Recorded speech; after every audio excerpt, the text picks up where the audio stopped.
What's going on, y'all? As promised, coming with another video, the sacred knowledge.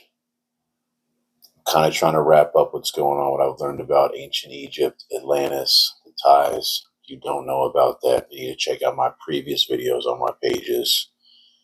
Go check them out. You'll learn something. Anyway, I wrote down a bunch of things again. My eyes will be jumping. It's a one-shot deal. I'm about to break it down. I appreciate you for tuning in, listening, liking, sharing. I appreciate all that. God bless y'all. All right. This is on ancient Egypt, and people want to know how they made such amazing symmetrical sculptures, statues, buildings precisely. If you mirror match these things, they're perfectly aligned with stone that's really tough, which makes no sense. We couldn't figure out how they did it. I went into the ancient archives, all right, all the records, spiritually, got some information, wrote it down. I'm going to break it down for y'all. Get this to my guy, Rogan. I know he's been paying attention. The other homies out there seeking deeper old history knowledge, I got you. All right, let's kick this off. They didn't do this, obviously, from chiseling alone. They inherited this from a lost civilization. Take a guess. Atlantis. Look at the previous videos, you'll learn about that. They soften the stones with vibrations. 1. Vibrational or sonic energy, to affect stone. Sound energy or energies temporarily soften the stone. And once it was softened, it can be moved or shaped more easily. All right. Then once they stopped the vibration, the stone would harden back up again. They also used crystal energy technology, powerful crystals used by Atlanteans and Egyptians. They could focus light or energy. They could cut or shape stone. And they also could provide power for construction projects. All right. Next page. Technologies associated with the legendary Firestone of Atlantis. I did exclusive video on that. It's really interesting. You should check that out. Advanced measurement systems, very precise geometric knowledge, advanced mathematics, perfect proportional systems for the human body, tools to measure symmetry very accurately without advanced machinery. So they could plant statues, perfect balance and proportion. Spiritual or psychic guidance. The Egyptian builders were guided by highly trained priests, people with psychic and intuitive abilities. I have some of those. Helped to make sure sacred structures and structures were aligned with cosmic and spiritual laws. Let that marinate for you. Put it on the grill. All right. Next, the Great Pyramids of Giza. They had some of the same knowledge, obviously. Survivors of Atlantis brought this information. They preserved parts of older technology, did videos about that. Go check that out, right? And interestingly, as I'm going down this rabbit hole, I come up on the Hall of Records, historical records of Atlantis, knowledge about early human civilizations, and spiritual technologies of advancement, all right? Now, there's various places I've seen where they think this is at least 3 locations I came across. The Sphinx and the Nile River.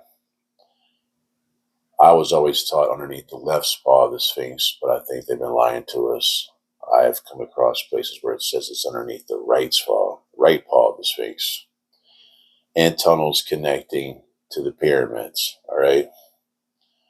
As I kept digging about where this is at, they said we won't find this until we're spiritually ready. You see where man's at right now. It's March 2026. Everybody's going crazy. We're definitely not ready yet. All right. There's a labyrinth that I find that's interesting. This guy, Herodotus, said it was massive. It's near the pyramid of Amenemhat III of Hawara. Please excuse my pronunciations of these dudes. All right. And he claimed there was thousands of rooms, underground corridors, chambers containing sacred records. Mostly the structure was later destroyed, but they knew that it was there. He went to go visit it in 5th BC, all right? He said it was even more impressive than the pyramids.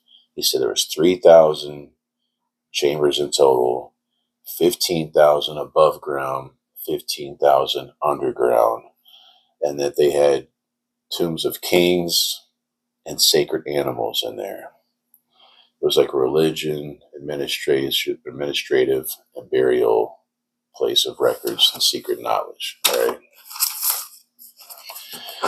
But of course, people later came, throughout history, probably ego, hating, lack of resource. I don't know. They tore it up and they used some of those stones to build other stuff in Egypt. The parts that they saw anyway, that they knew about.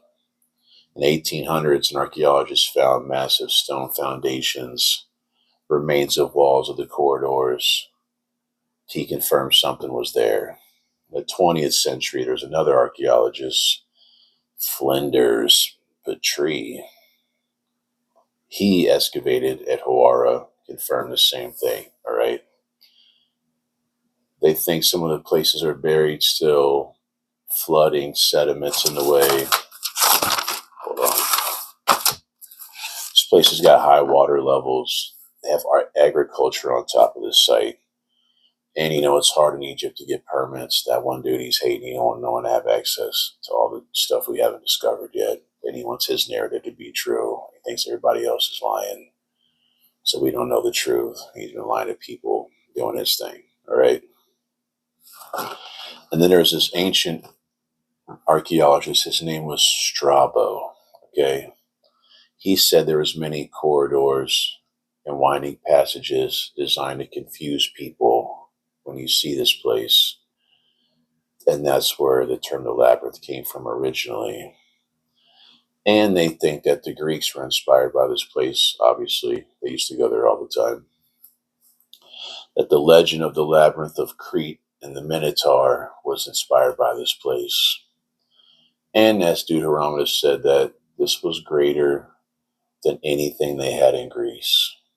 As much as I love Roman and Greek stuff, which I always will, I find that highly impressive. So I appreciate you guys tuning in. I'm going to make some more stuff. Not getting the likes, not getting the shares. It's all right. I'm going to keep doing it. All right. I used to make videos roasting stuff, comical stuff, 10,000 views in a week. A lot of haters commented. I'm not doing that. We're doing the secret knowledge. We're doing the voiceover work. We're making moves behind the scenes. I appreciate the motivation. I appreciate the people inspired publicly, privately, that are scared to support me publicly. It's all good. God's got me on assignment. I got to do what I got to do. Spreading knowledge. Bettering myself.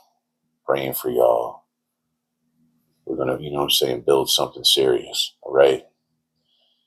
Thanks for tuning in.